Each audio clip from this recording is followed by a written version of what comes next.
శిశువులు ఇబ్బందులు ఎదుర్కొన్నారు. ఆసుపత్రిలో కరెంటు పోగానే ఆటోమేటిక్గా ఆన్ అవ్వాల్సిన జనరేటర్ నిర్వహణ సరిగా లేక ఆన్ కాలేదు.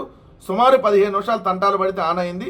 అప్పటికే ఒకరు మృతి చెందగా పలువురు ఊపిరి ఆగిపోయినంత పని జరిగింది. అప్పటికే ఒకరు మృతి చెందగా పలువురు ఊపిరి ఆగినంత పని అయింది. ఎక్కడ తను మిస్టర్ సత్యకుమార్ యాదవ్ ఎమ్మెల్యేగా మంత్రిగా ఉన్నటువంటి ధర్మవరం పట్టణానికి సంబంధించినటువంటి ఏదైతే మోహన్ అనేటటువంటి 45 ఏళ్ల వ్యక్తి, మన వైద్య ఆరోగ్య శాఖ మంత్రి,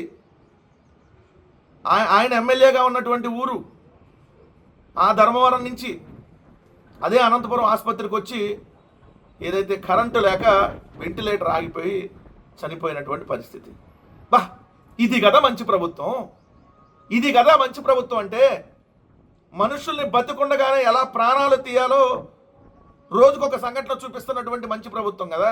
అంతకుముందు ఎలికల కొరికి పసికందు చనిపోతారు ఇదే చంద్రబాబు నాయుడు గారు ముఖ్యమంత్రిగా ఉండగా, ఇదే గుంటూరు ప్రభుత్వ ఆసుపత్రుల్లో, ఇదే విజయవాడ ఇక్కడ హాస్పిటల్లోనేమో కుక్కలు స్వైర విహారం చేస్తూ ఉంటే మనుషులు కాళ్ళు లాక్కొని పీకు తింటూ ఉంటాయి.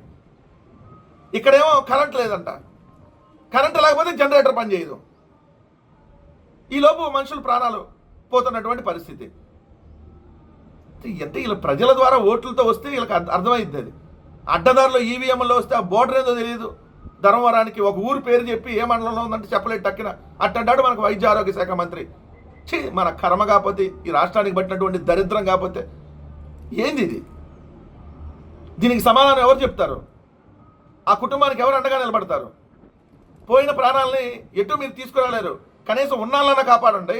ఇంకోసారి ఇలాంటి సంఘటనలు జరగకుండా భ్రష్టు పట్టించారు రాష్ట్రాన్ని. వైద్య ఆరోగ్య శాఖ అయితే మరీ దరిద్రంగా తయారైంది ఉన్న అన్ని శాఖల్లోకెల్లా. రోజు ఏదో సంఘటన, అవినీతి, లేదంటే అక్రమాలు, లేదంటే ఇదిగోండి ఇలాంటి మందులు దొరకవు ప్రభుత్వ ఆసుపత్రుల్లో. దేనికయ్యా ఇంకా మీరు ముఖ్యమంత్రులు మంత్రులు నీ నాలుగు గీసుకోవడానికా? సిగ్గుండాలి. కడుపుకు అన్నం తింటున్నారా, ఇంకేమన్నా తింటున్నారా? మిస్టర్ వైద్య ఆరోగ్య శాఖ మంత్రి సమాధానం చెప్పు. ఇది అండి రాష్ట్రంలో ఉన్నటువంటి దారుణ పరిస్థితి. హాస్పిటల్కి వెళ్తే ప్రాణాలతో తిరిగి వస్తారని గ్యారంటీ లేదు, రోడ్డు మీదకి వెళ్తే ప్రాణాలతో తిరిగి వస్తారని గ్యారంటీ లేదు, ఇళ్లలో ఉన్న వచ్చి చంపుతారు వీళ్ళు. ఇట్లాంటి ప్రభుత్వం ఖచ్చితంగా నాకు తెలిసి భవిష్యత్తులో కూడా ఇలాంటి ఎప్పుడు మనం చూడలేము ఏ రాష్ట్రంలో కూడా. అంత దారుణమైనటువంటి ప్రభుత్వం ఇక్కడ ఆంధ్రప్రదేశ్లో ఉందంటానికి ఇది నిదర్శనం.